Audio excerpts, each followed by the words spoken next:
더불어민주당 전당대회를 앞두고 현재 전국 순회 경선이 진행되고 있습니다. 이번 전당대회 최고위원 후보로 출마한 분입니다. 더불어민주당 강선우 의원 모시고 출마 예반 그리고 최근 정치 현안 어떻게 보시는지 상세히 여쭤보도록 하겠습니다. 의원님 어서 오십시오. 네, 안녕하세요. 반갑습니다. 반갑습니다. 저희가 작년 10월 재보선 때 강서구에서 대첩 때 네, 뵀었죠. 그때 뵀었죠. 네, 그때 진짜 열심히 활동을 하셨던 기억이 납니다. 저희도 그때 완전히 그 초창기여가지고 네, 맞아요. 네, 맞아요. 정신이 없게 막 많이 도와주셔서 시간이 이렇게 흘렀어요. 그러게요. 이제 네. 어느덧 잠시 후면 1년이 되는 것 같습니다. 네. 일단 이번 최고위원 출마하셨는데요. 네. 출마의 변 좀 들어볼까요? 네. 어떤 일이 어디서 어떻게 터져도 이상하지 않을 만큼 혼란스러운 정국입니다. 민주당이 해야 할 일은 탄핵을 준비하는 동시에 재집권을 준비를 해야 됩니다. 탄핵이 탄핵으로 멈춘다면 더 큰 혼란에 빠지게 되고 결국 그것의 가장 큰 피해자는 국민 여러분께서 될 수밖에 없는 구조입니다.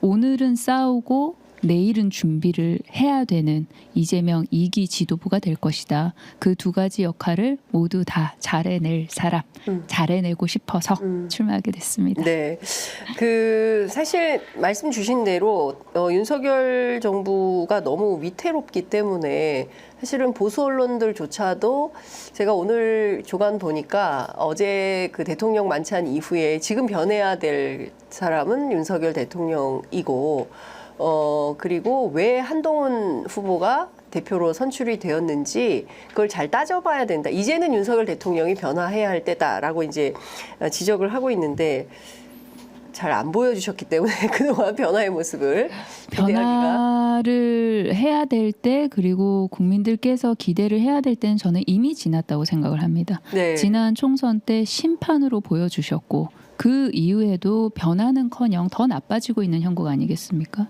국민의힘 전당대회라고 부르기도 민망한 모습을 보인 거의 분당대회 수준의 모습을 봐도 마찬가지입니다. 저는 이제 국민의힘이 고 전당대회를 기점으로 해서 자멸의 길로 본격적으로 들어섰다라는 네. 생각이 들고 그 자멸 뒤에는 수많은 공방들 그리고 내부적인 그런 암투들 서로의 폭로 이런 것들이 점점 더 많이 이어질 수밖에 없고요. 그리고 이 용산을 보면은 여기는 지지율이 1%만 남아도 버틸 거거든요. 그때까지. 윤석열 대통령은 지지율이 1%여도 버틸 거다. 버틸 사람이에요. 버틸 사람이다. 지금까지 해온 걸 보면 그리고 여러 가지 과거의 그 경험들을 좀 분석을 해보면 그렇기 때문에 본인이 조금이라도 더 버티기 위해선 수월하게 버티기 위해서는 이제 한동훈을 흔들 것이고 그리고 서로가 갖고 있는 카드들이 뭔지 다 알고 있을 거 아닙니까? 네. 그렇다면 이제 무게를 좀 달아보겠죠. 네. 그리고 이준석을 끌어냈듯이 한동훈을 줄줄줄 끌어내려고 아마 본격적인 시작을 할 거고 그렇다면은 한동훈 대표의 입장에서는 정부 여당의 대표로서 할 수 있는 역할을 전혀 수행을 못하게 되는 것이죠. 본인 몸 하나 방어를 해야 되고 이제부터 어떤 방패를 가지고 내가 나를 지금 쉴드를 쳐서 내가 나를 지킬 것인가 거기에 전력 투구를 해야 되는 상황이 되어버렸기 때문에 이제 또다시 국회의 역할 그리고 여당의 역할은 좀 요원하다. 그래서 국민들로부터 점점 더 멀어지는 일이 될 것이고 그리고 이들의 지금 내부 분열 이런 그런 작은 크랙들 그다음에 큰 폭로들이 생겼을 때 민주당은 더 몰아쳐야 됩니다. 네. 그래서 그들을 더 혼란에 빠뜨려야 되고 그리고 그 모습을 보고 국민들께서 더 많이 단단하게 뭉쳐서 판단을 하시도록 만들어야 되는 것이 제2기 지도부의 역할이라고 생각을 하고요. 네. 그리고 이 과정에서 정부 여당이 계속해서 저항을 할 겁니다. 네. 그런데 저항 없이 투항을 하게 만들려면은 사실은 이재명 대통령 대세론을 더 확고하게 굳히는 방법밖에 없습니다. 네. 지금 저들도 알고 있어요. 이것이 대세론이라는 것을 네. 알고 있음에도 불구하고 검찰도 그러하고 국민의힘도 그러하고 용산도 그러하고 계속해서 저항하는 모습을 보이거든요. 네. 그런데 확실한 대세론이 굳어져 버리면은 이제 투항하는 사람들이 많이 늘어나게 될 것이고 그리고 그때까지 기다리는 동안에 우리는 또 민주당은 무엇을 해야 되느냐. 네. 우리가 국회에서 할 수 있는 여러 가지 일들이 있습니다. 예를 들면은 나쁜 행정보다는 행정 공백이 낫겠죠. 나쁜 수사보다는 수사를 멈추게 하는 것이 낫겠죠. 그런 탄핵 소추안 적극적으로 활용을 해야 됩니다. 그래서 네. 손발을 묶어놓고 이 저항들을 네. 최대한으로 줄이고 그리고 마지막에는 투항할 수 있도록 만드는 역할 2기 지도부가 해내야 됩니다. 그중에서 강선우 의원님, 왜 강선우가 꼭 들어가야 되는지, 어떤 역할의 특장점과 어떤 분야의 차별성 이런 것 때문에 강선우 의원 역할이 있을까요? 이 지금 현재 그들이 저항을 하기 시작하면 국민 여러분들께서는 고개를 돌리십니다. 그런데 고개를 돌리셨을 때 마주하는 그 민주당이 네. 아, 국민의 삶을 챙기는구나. 나의 먹고 사는 문제를 챙기는 것이 결국은 민주당이구나라는 네. 것을 준비를 하고 있어서 선택을 받도록 만드는 역할을 해야 하는 것이죠. 네. 내가 낸 세금, 내가 정말 피땀 흘려서 일해서 낸 세금이 우리 모두 잘 사는데 쓰여지는구나. 그런데 그러한 정치를, 그러한 선한 정치를 민주당만이 할 수 있구나라는 것을 설득을 해야 되는 것이고, 저 정치인 강선우의 목소리가 갖는 힘은 사회적 약자들과의 연대, 그리고 힘이 없는 사람들과의 연대에서 나온다고 저는 확신을 합니다. 누군가는 꾸준히 이 목소리를 내줘야 되고 누군가는 가장 민주당다운 정치를 꾸준히 해줘야 합니다. 그 역할을 개혁의 동력으로 삼아도 충분한 것이고요. 그래서 그런 일들을 해줄 사람이 지도부에 한 명은 필요하다라고 네. 저는 생각합니다. 사회적 약자와의 연대, 힘없는 사람과의 연대, 그리고 뭐 경우에 따라서는 좀 경제적으로 어려운 분들과의 연대, 뭐 이런 것들을 할 수 있는 사람. 그런 것들이 이루어지려면 결국은 민생 개혁을 해야 되는 것이거든요. 그리고 그것이 또 먹고 사니즘이랑도 서로 궤를 같이 하는 문제입니다. 먹고 사는 문제가 해결이 되지 않으면은 사실은 이 여러 가지 우리가 지금 추진하고 있는 개혁의 문제들도 함께 힘을 받아가기가 어려운 일들이 발생할 수가 있습니다. 그렇기 때문에 국민의 삶을 꾸준하게 챙겨가야 되는 것이 있고요. 이제는 어떤 최소한의 삶을 보장해주는 국가를 넘어설 때가 됐죠. 그래서 모든 국민들께 기본적인 삶을 보장하는 그런 사회를 만들어야 합니다. 기본 사회가 필요하다. 네. 최근 이재명 대표 시절에 이재명 대표가 어떤 얘기를 하셨냐면 소위 그 금투세, 그다음에 상속세, 그리고 종부세 그 완화 또는 유예 입장을 밝혔습니다. 이 부자감세 기조에 대해서는 의원님 어떤 입장이세요? 이재명 대표께서 어젯밤에 토론회였을 거예요. 이 세금이라는 것이 국가가 재정을 마련하는 수단으로 쓰여야지 어떠한 개인에게 징벌적인 수단으로 쓰여서는 안 된다라는 그런 취지의 말씀을 하셨거든요. 저도 거기에 10분 동의를 하고 이 방금 말씀하셨던 여러 가지 그 세금 문제에 관련해서는 이것을 어떤 시각에서 바라보느냐에 따라서 그 해석이나 평가가 상당히 달라질 부분들이 있고요. 그리고 고려돼야 되는, 예를 들면은 국가 재정도 그러하지만 지방 재정도 그러하고요. 고려돼야 되는, 종합적으로 고려돼야 되는 면들이 상당히 많고, 저는 정말로 다 열어놓고 다 내놓고 다 올려놓고 뜨거운 논쟁을 벌여야 된다. 그것이 냉장고 안의 코끼리 방 안의 코끼리처럼 이렇게 불편한 그 문제가 되어서는 안 된다고 생각을 합니다. 그렇기 때문에 그 과정에서 물론 이렇게 과열이 되는 면도 당연히 있을 수가 있고, 그리고 좀 뭐 상처를 주고받는 면이 있을 수가 있죠. 그것은 저는 토론의 과정, 논쟁의 과정에서는 불가피한, 피할 수 없는 부분이라고 생각을 합니다. 다 내려놓고 다 열어놓고 개방적으로 공정하게 유연함을 가지고 토론하자. 저는 그런 의원님 입장입니다. 생각은 어떠십니까? 방금 말씀드렸다시피 제가 생각하는 부분이 이것이 국가가 어쨌든 재원을 마련을 해야 되는 수단이 세금 아니겠습니까? 세금인데 그것을 갖다가 어떤 개인에게, 특히나 개인에게 징벌적인 수단으로 부자 증세가 징벌적 요소가 있다고 보세요?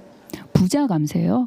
아니, 부자 감세는 저는 반대를 합니다. 그런데 이것이 고 말씀하신 그런 부분들이 부자 감세인 부분과 그렇지 아니한 부분과 그것들을 좀 가려내는 노력이 필요하죠. 우선은 지금은 어느 정도 좀 혼재되어 있는 상황이니까요. 근데 금투세나 종부세는 이미 지난 국회 때 여야 합의로 해서 종부세의 경우에는 상당히 완화를 하지 않았습니까? 9억에서 12억으로 상향 조정을 하면서 대상 대상자가 굉장히 많이 줄었다는 것이고 금투세만 하더라도 뭐 시청자 여러분들 잘 아시겠지만 연간 5천만 원 이상의 수익이 있는 경우에 이제 보유세를 내는 방식이고 거래세는 완화되는 것이거든요. 그 이미 결정을 했는데 이것이 그 징벌적 수단이 되어서는 안 되기 때문에 유예 또는 완화가 필요하다라는 이재명 대표의 판단과 인식이 옳다 이렇게 보시는 건가요?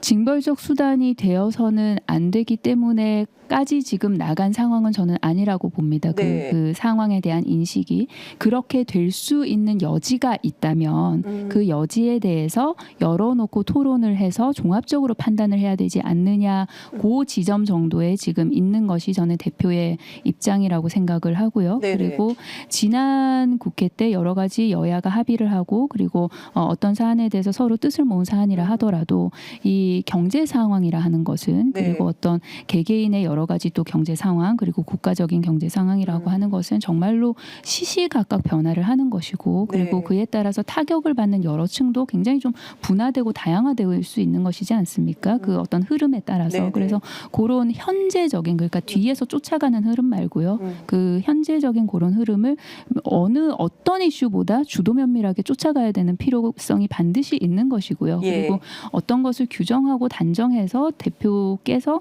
그렇게 말씀하신 스탠스까지는 저는 아니라고 생각을 합니다. 자, 의원님 이건 좀 어떻게 보십니까? 이를테면 이제 그 아주 현실적으로 어떤 정책을 민주당이 발표를 했을 때 그 네. 정책의 효능감에 따라서 민주당으로부터는 표를 얻어야 되는 거 아니겠습니까? 그렇죠. 예, 사실은 그것 때문에 이제 정책의 기조를 바꾸거나 변화하게 되는데 예를 들어서 금투세를 완화하거나 종부세를 뭐 유예하는 방식으로 결정을 했을 때 그 대상이 되는 분들이 민주당을 지지하고 표를 주겠습니까? 그것은 이제 결과적으로 우리가 표를 얻을 것인가에 네. 집중을 한 거기에 포커스를 한 또 다른 질문인 것이죠. 요 세금 자체에 대한 그런 논쟁은 또 다른 또 이렇게 좀 분리되어 있는 것이고.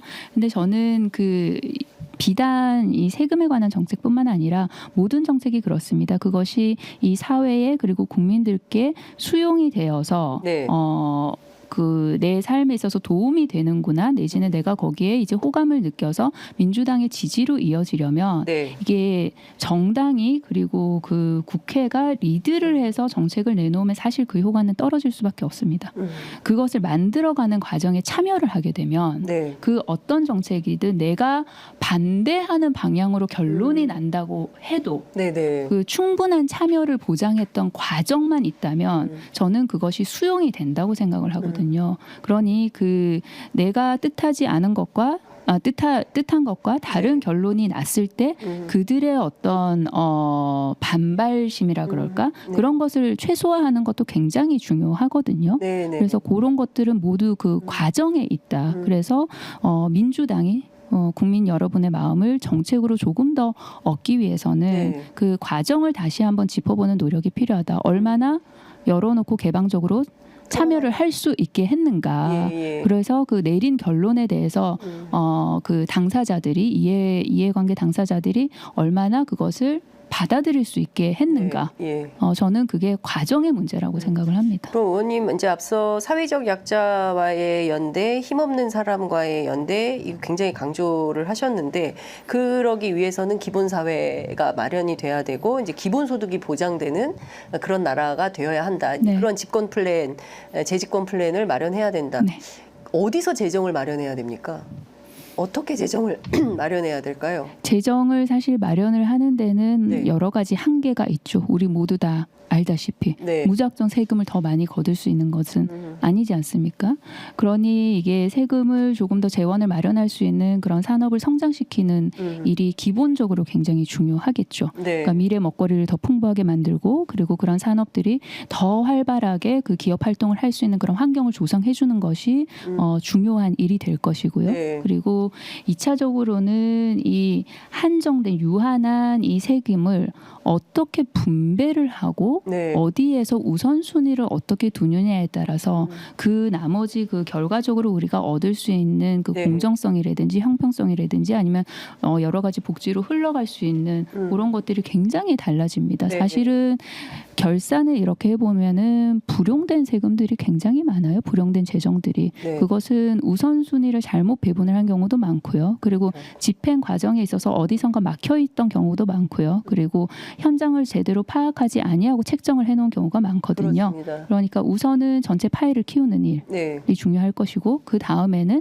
거기서 얻어낸 이 유한한 자원을 어떤 식으로 어떤 우선순위로 배분을 할 것인가. 네. 그러면은 그 우선순위 배분에 있어서는 당연히 그 집권을 한 그 집권 세력의 네. 철학과 가치와 원칙이라는 것이 있겠죠. 그래서 저는 우리 민주당 정부에서는 네. 방금 말씀드렸던 그런 기본적인 삶을 보장하는 네. 그런 철학을 확실히 가지고 있기 때문에 그것들이 잘 이렇게 흘러갈 수 있지 않을까라고 생각합니다. 사람들이 세금에 대한 조세 저항이 있는 가장 큰 이유는 내가 낸 세금이 엉뚱하게 쓰이기 때문에 그런 겁니다. 맞습니다. 그러니까 내가 낸 세금으로 그 대통령 내외가 예비비까지 땡겨가지고 네. 한 달에 한 번씩 해외 순방 이유도 목적도 알 수 없는 네. 그런데 내가 내는 세금이 쓰이는데 그렇죠. 반대하는 것이고 그리고 쓸데없이 뭐 보도블록 깨고 왜 그렇죠. 이유도 없는데 저런데 행정 낭비를 하는 것인가에 대한 반감이 있기 때문에 맞습니다. 국민들께서 조세 저항이 있는 겁니다. 다만 의원님 말씀하신 대로 사회적 약자들을 위해서 쓰인다거나 그리고 꼭 필요한데 내 세금이 쓰인다고 하고 그리고 또 내가 낸 만큼 돌려받는다고 하면 맞습니다. 그러면 누가 세금을 안 내겠습니까? 그러니까요. 예, 그리고 그러면 조세 저항이 세금을 없겠죠. 내는 게 자랑스러운 일이 되는 그렇죠. 것이죠. 예. 네. 내가 낸 세금이 정말 좋은데 잘 쓰인다고 하면 뭐 세금 안 내실 분들 없다고 생각하는데 그에 대한 이제 뭐 관리나 뭐 이런 행정력의 낭비나 이런 것 때문에 그런 건데 견제와 여하튼 감시를 할 수 있는 보다 촘촘한 장치 마련도 상당히 필요하고요. 그렇습니다. 네. 예. 여하튼 그 조세 정책 특히 이제 재정 확장 그리고 민주당은 기본 노선이 이제 그 부자 감세에 반대하는 맞습니다. 이기 때문에 네. 관련해서 최근에 좀 이런 내용이 있어서 좀 여쭤봤습니다. 의원님 이 부분은 어떻게 보십니까? 사실 앞서 말씀 주신 대로 국민의힘 전당대회가 상당히 어지러웠습니다. 누가 보더라도 자폭전대다 이런 비판이 나왔는데요.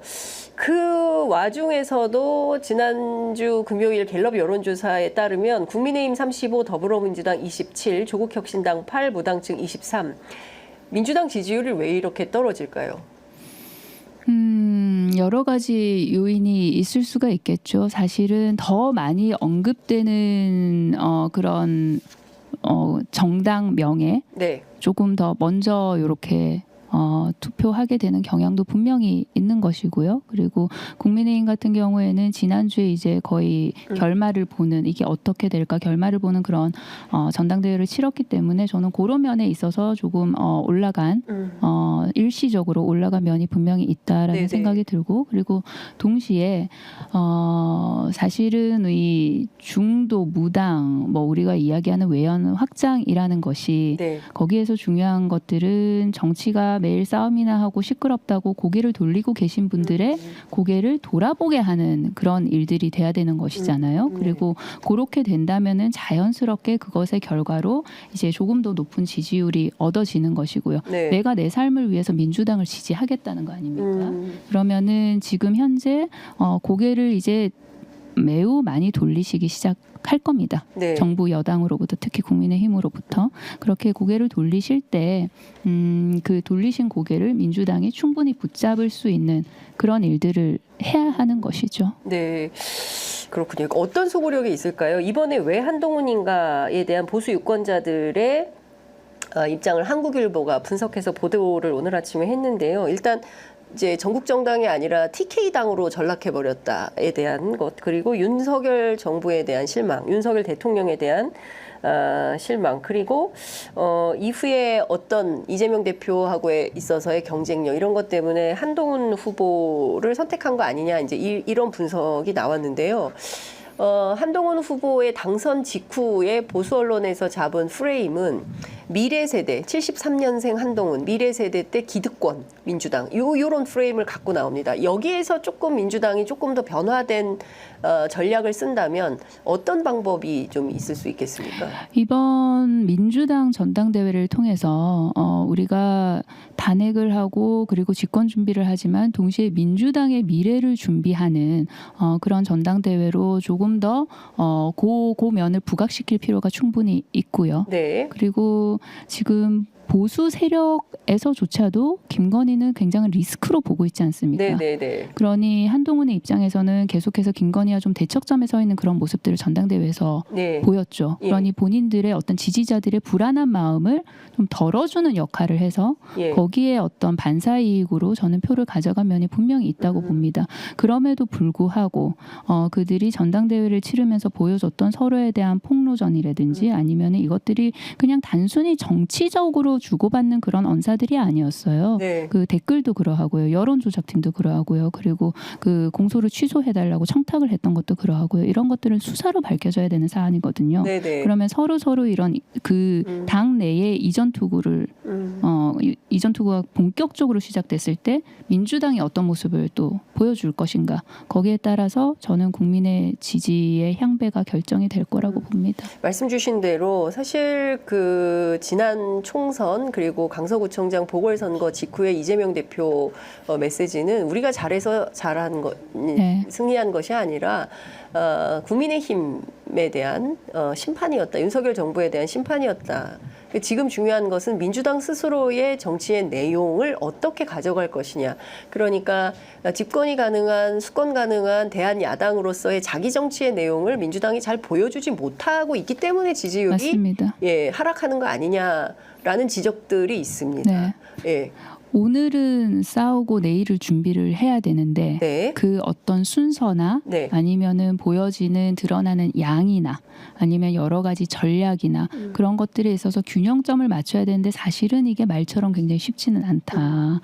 이게 한쪽만 부각되는 면이 많을 수가 있거든요. 그래서 그 준비를 하는 모습, 집권 준비 그리고 민주당이 한 번만 집권하고 끝날 정당이 아니지 않습니까? 네네. 그러니 민주당의 미래를 준비하는 그런 모습들을 네. 균형감 있게 보여주는 전략이 필요하다. 그런데 네. 저는 이 전략이라는 것이 네. 가장 좋은 전략은 원칙, 기본을 지키는 것이라고 생각을 하거든요. 네, 그리고 이 뭐 정보 비대칭이 거의 다 무너진 지금 현재 인터넷 네. 세상에서는 국민 여러분들께서 가장 먼저 가장 민감하게 잘 알아보세요. 그 민주당이 지금 현재 그러한 모습인가 아닌가. 그러니 그 판단을 그 평가를 잘 받을 수 있도록 네. 그런 모습들을 잘 설명을 하고 잘 설득을 해 나가는 그런 노력들이 필요하다고 봅니다. 네. 의원님께서 이재명의 최고위원이 되겠다라고 네. 말씀을 하셔서 네. 상당히 언론 보도가 많이 나왔었는데요. 의원님께서 그러니까 민주당의 최고위원이 아니라 이재명의 최고위원이 되겠다라고 말씀하신 그 취지와 맥락이 있으실 것 같습니다. 네. 그 대목을 강조하신 이유는 어디에 있을까요? 제가 조금 전에 말씀드렸던 대세론과 좀 연결이 될 수 있을 대세론. 것인데요. 네네.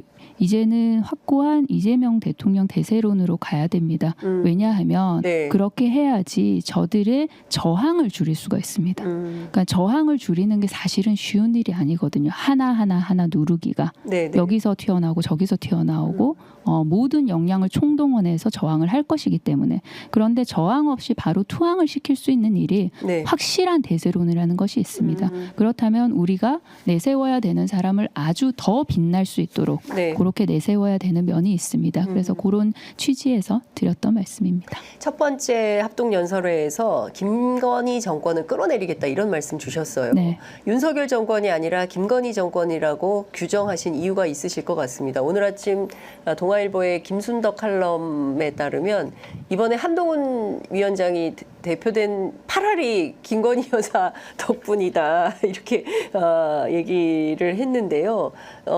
김건희 정권이라고 규정하신 이유가 어디 있으십니까?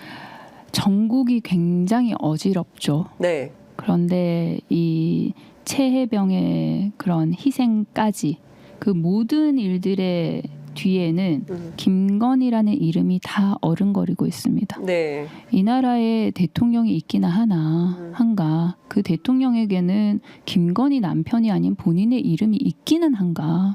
그렇다면 이 정권은 김건희 정권이 아닌가. 그리고 이 김건희 정권이란 말이 윤석열 대통령이 탄핵이 돼야만 하는 여러 가지 함의를 저는 함축적으로 가지고 있다고 생각합니다. 선출되지 않은 권력 아닙니까? 네. 본인에게 위임하지 않은 권한 아닙니까? 그렇습니다. 그것을 남용하고 있는 거 아니겠습니까? 예. 그렇기 때문에 그것은 분명한 헌법과 법률의 위반인 것이죠. 네. 그래서 그 김건희 정권이라는 단어가 갖는 함축적인 의미는 네. 윤석열 대통령을 탄핵을 해야만 하는 100가지 이유를 담고 있는 네. 그런 단어입니다.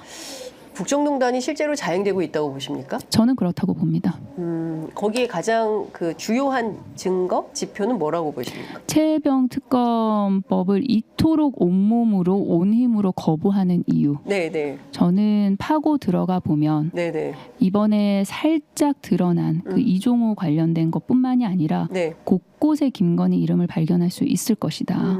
그렇게 되면은 이것을 도화선으로 해서 네. 여러 가지 공식적인 인사, 공직에 대한 인사 네. 그런 것까지 저는 불길이 확 번질 거라고 보거든요. 걷잡을 수 없게 될 겁니다. 예, 그러니까 지금 나온 것은 빙산의 일각인 것이고, 네. 뭐 공직 인사와 관련된 것, 그밖에 다른 현안들이 앞으로 도처에서 터질 가능성이 매우 농후하다. 네. 이것은 국정농단으로 보인다. 네. 이런 말씀 좀 주셨습니다. 충분히 그렇게 보입니다. 예. 자, 이제 이번 주말엔 어디로 가십니까? 부울경과 네. 충청도입니다. 부울경, 충청도. 네. 그리고 지금 그 다음에 수도권, 호남 이렇게 가는 것이죠. 점점 큰 판으로 네. 옮겨간다라고 볼 수 있을 것 같은데요. 의원님께서 이제 남은 레이스에서 어떤 점들을 좀 적극적으로 알리고 홍보하실 계획이신가요? 이번 전당대회 누가 잘 싸우나도 잘 가려내 주시고 네. 그리고 누가 준비를 잘 할 사람인가도 잘 가려내 주셨으면 좋겠습니다. 그렇게 해서 제2기 이재명 지도부를 좀 촘촘하게 짜주십사는 마음, 그리고 민주당이 탄핵 이후에 재집권을 하고 그리고 또다시 집권을 이어갈 수 있도록 민주당의 미래에 투자를 해주시는 그런 전당대회가 됐으면 하는 바람입니다. 네, 알겠습니다. 사실 그 국민의힘과 윤석열 정부에 너무나 실망을 많이 한 국민들이 민주당에 대한 애정을 가지고 때로는 비판도 하고 때로는 자극적인 얘기도 하고 질책도 하고 그러는 것 같습니다. 이제 그런 비판을도 좀 겸허하게 받아들이고 더 정진하는 그런 새로운 전당대회가 돼야 되지 않을까 싶고, 오늘 그 오마이TV에서 토론회. 맞습니다. 예. 오후 5시, 원래는 3시였는데 예. 본회의가 잡혀가지고 5시로 연기됐어요. 미뤄졌습니까? 네. 예. 네. 오늘 그러면 어떤 점을 집중적으로 제기하실 계획이십니까? 오늘 저희가 받은 공통 질문이 네. 그 현 정권에 대한 각자의 소신들 네네. 그리고 정책 관련한 지도부가 되면 정책 관련한 그런 이야기들, 그다음에 네. 당원 주권 시대에 관한 이야기들이 공통적으로 아마 각각의 후보들이 본인들의 생각을 말씀드리는 기회가 될 것이고요. 네. 그리고 주도권 토론은 좀 짧게 예정이 돼 있는데 네. 한 후보가 이제 2명의 네. 후보에게 질문을 하는, 그래서 우리 민주당의 전당대회를 관심 갖고 지켜보시는 국민들께서 정말 민주당 전체가 참 능력 있구나, 참 유능하구나, 집권을 맡길만 하구나라는 그런 생각하실 수 있도록 건강하고 그리고 생산적인 토론하도록 하겠습니다. 네. 댓글로 다시산이님께서 희귀질환자 식품 선택권 보장해야 한다라고 강선우 의원께서 발의를 하셨다. 이 얘기를 했는데요. 앞서 말씀드린 대로 사회적 약자, 소수자, 힘없는 사람들 편에서 정치하시겠다는 의원님의 뜻을 이렇게 전달해 주신 것 같습니다. 감사합니다. 예, 오늘 토론도 잘 하시고 그리고 또 레이스 과정에서 좋은 성적 내시기를 기대하고 응원하겠습니다. 고맙습니다. 예, 오늘 말씀 잘 들었습니다. 고맙습니다. 감사합니다. 고맙습니다.